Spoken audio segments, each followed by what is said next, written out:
यहाँ आप देखिए, solution of non linear equation bisection and regular falsi method. हम इसका सॉल्यूशन भी करेंगे, non linear equation regular falsi method भी इस्तेमाल करेंगे, बाइसेक्शन मेथड भी हम इस्तेमाल करेंगे।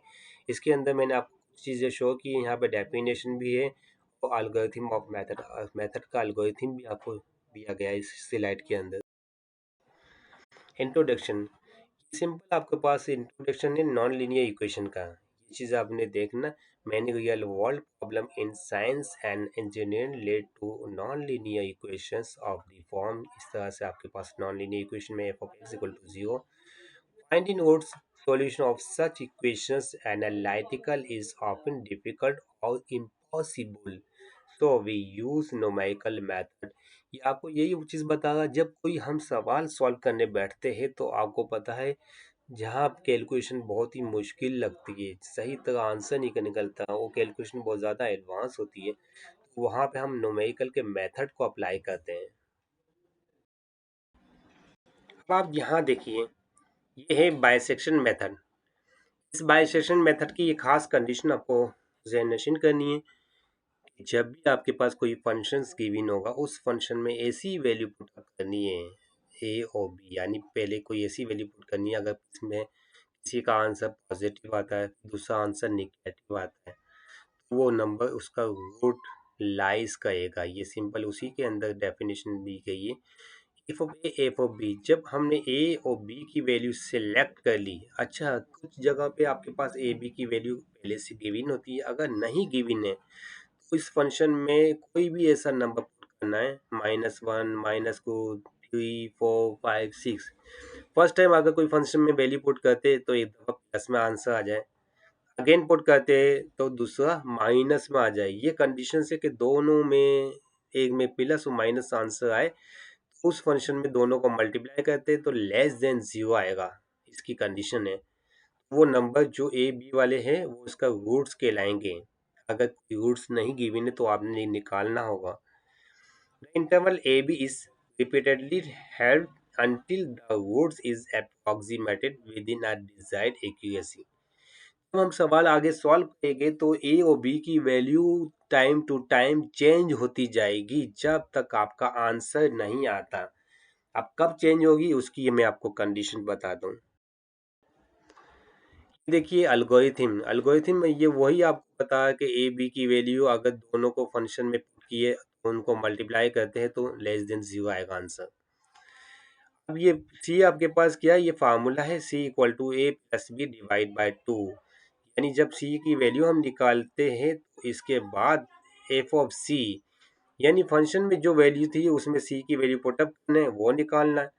इसके बाद F of A, F of C दोनों को मल्टीप्लाई करके देखना, अगर कोई आंसर लेस देन जीरो आता है तो B equal to C, B की वैल्यू सी वाली हो जाएगी। ये वो आपको बताया, the root lies A and C, यानी बी की जगह आपके पास क्या आ जाएगा, C. Else otherwise root lies in C B. अगर ये कंडीशन सेटिस्फाई नहीं होती तो आपके पास ए की वैल्यू सी हो जाएगी, जहां पे ए लिखा हुआ था वहां पे सी। रिपीट स्टेप 2 and 3, ये दूसरा और तीसरा स्टेप अगेन उसको रिपीट करना अनटिल एफ ऑफ सी। या आपने देखो ये आपके पास कौन सी मॉड्यूलस की निशानी ना, लेस देन एप्सिलॉन और बी माइनस ए लेस देन एप्सिलॉन। जब तक उसको रिपीट करना, अगर कोई आपके पास एप्सिलॉन गिवन है, उस फंक्शन में पुट अप करने के बाद वैल्यू एप्सिलॉन से लेस आता है तो आपका आंसर मिल जाएगा। या ये कंडीशन इसने बताया कि जो बी में से ए माइनस करते वो लेस देन एप्सिलॉन आ जाए। Be epsilon is the desired accuracy. कई जगह आपके पास एप्सिलॉन की वैल्यू गिवन होगी 0.01 0.03, तो आपने सबसे पहले सवाल को देखना है सवाल क्या कहता है। अगर सवाल ने कहा है कि इस कंडीशन तक आपने सॉल्यूशन करना, तो उसको उसी कंडीशन तक सॉल्यूशन करना होगा। Regula falsi method, false position method. अब इसकी सिंपल शॉर्ट बेसिक आइडिया आपको दिया गया है।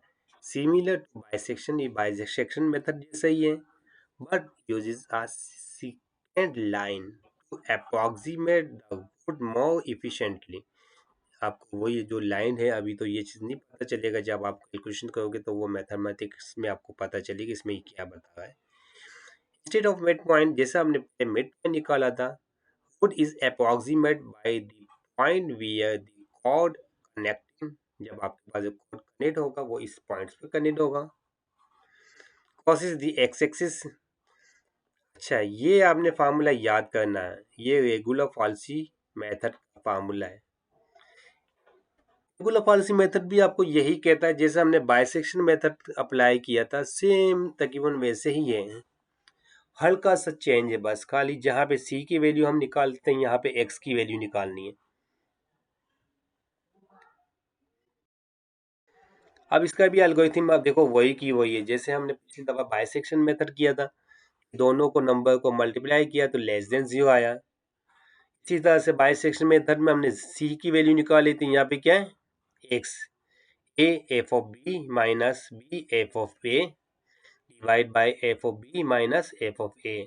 ये फंक्शंस के अंदर वैल्यू कोई भी पुटअप करते हो, a और b आपके पास जो इंटरवल्स मिलेगा या आप निकालते हो। Take sign of f of x, f of a multiply by f of x less than 0। अगर दोनों वैल्यू के फंक्शन को मल्टीप्लाई करते वो 0 से कम आता है तो b की वैल्यू चेंज होती है। अगर ये बात नहीं होती तो हम a की वैल्यू चेंज करते हैं। रिपीट अंटिल कन्वर्जेंस, आपने जो बाइसेक्शन मेथड किया है ना, बिल्कुल वही खास कंडीशंस है, उसमें भी यही कंडीशंस लिखी हुई थी, बस खाली ये वाला फार्मूला चेंज हुआ है। रिपीट अंटिल कन्वर्जेंस का मतलब है, अगर आपको बताया गया है कि कब तक उसको चलाना, कई जगह आपको पास इटरेशन दे दी जाती है कि आपने 4 5 6 7 इटरेशन करनी है। कई जगह आपके पास ऐसा गिवन होगा कि एप्सिलॉन की वैल्यू गिवन है कि लेस देन एप्सिलॉन, वहां तक आपने सॉल्व करना है, एप्सिलॉन तक सॉल्व करना है।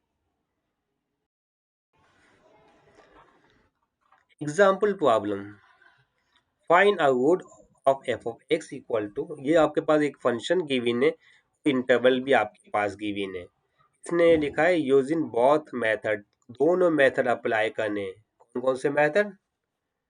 Bisection and regular falsi method. आपको पता है जो a की वैल्यू आपके पास क्या है, ये 1 है, b की वैल्यू 2 है। अब इसी फंक्शन में पहले हम a की वैल्यू पुटअप करेंगे, जैसे हमने ये 1 पुट किया इसके अंदर, आपके पास माइनस का 2 आंसर आ गया। इसी फंक्शन के अंदर जैसे दूसरी वैल्यू आपके पास 2 गिवन है, हमने 2 को पुट करना है, 2 पुट करने के बाद इसका आंसर आ गया 4। अब मेथड की कंडीशन थी कि एफ ऑफ ए और एफ ऑफ बी दोनों को मल्टीप्लाई करके देखना है, अगर इसका आंसर लेस देन 0 आता है would exist in A B, यानी ए बी हो या 1 2। अब आपको पता है यहाँ पे इसका आंसर आया 4, इसका आया माइनस का 2, 4 को 2 के साथ मल्टीप्लाई कर दिया तो 4 2 ज़ा 8, माइनस का 8 है, लेस देन एप्सिलॉन है, इसका मतलब ये वुड आपका सही है। Apply either bisection or regular policy iteratively to approximate the good। इसने यही कहा है कि आपने बाइसेक्शन और रेगुलर पॉलिसी दोनों मेथड को अप्लाई करके इसका आंसर निकालना है।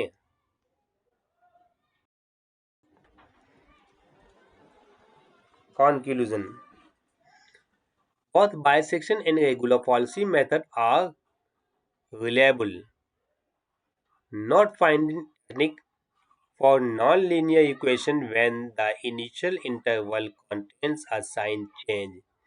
वही चीज आपको बताया, जब उसका साइन चेंज होती है तो वो चीजें। Bisection method is a faster and simple, regular policy method is typically faster but can stagnant.